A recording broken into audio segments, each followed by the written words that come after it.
Guys, right now you're looking at that crunchy African snacks called ching ching, you guys. Welcome back to Patience Cooking. If you're new here, please subscribe, like, and follow for more content like this.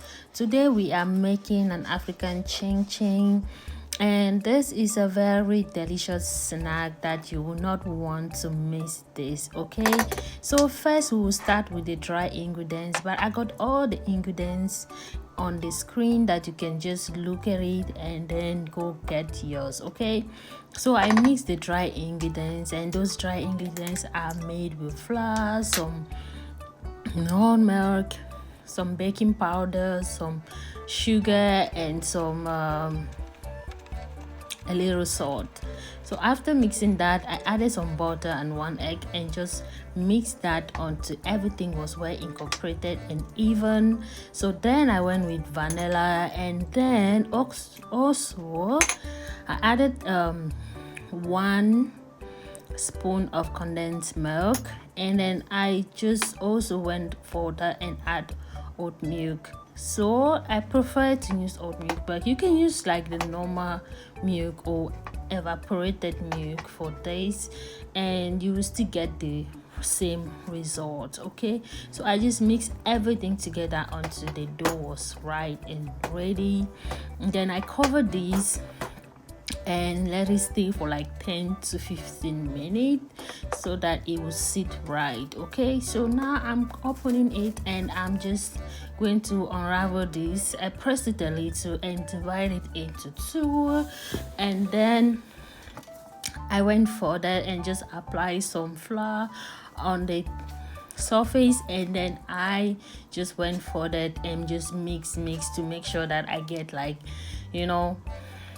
everything is well incorporated and everything is well mixed.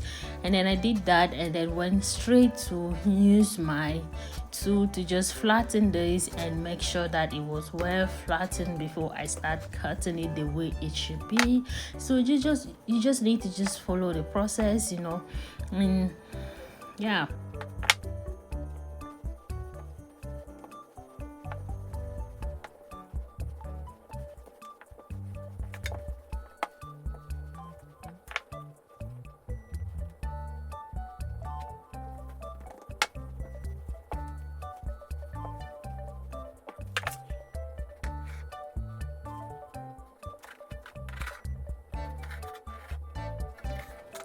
Now I was done, and I just tried to cut it into 4 even size and then start cutting it into smaller sizes. This is because I don't want it to be too big, and I also want them to be a bit long. Also, it is important that if you want it to be shorter, you can make it shorter, and you can as well create any size that you choose to create, you get. So yeah, it's not obligatory that it has to be long or very short, but what size that you want. And in this case, this was the size that I want, and this was the height that I also wanted.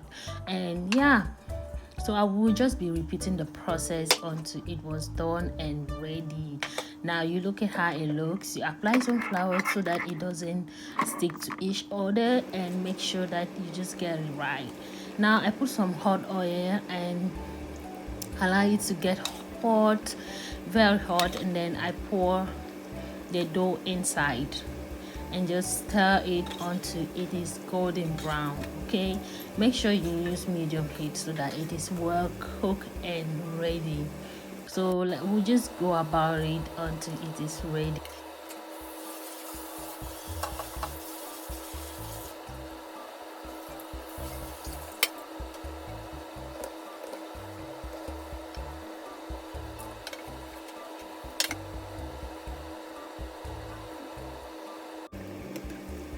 Right about now, I just checked and I saw that it was golden brown, and I decided to take it out, and that is how it should be. If you let it to be too golden, then it's gonna burn when you take it out, because when you take it out, the brown increases, you understand. So don't allow it to be too brown before you take it out. So yeah, we just repeat the process and Our chin chin is ready. Our crunchy chin chin is ready, you guys.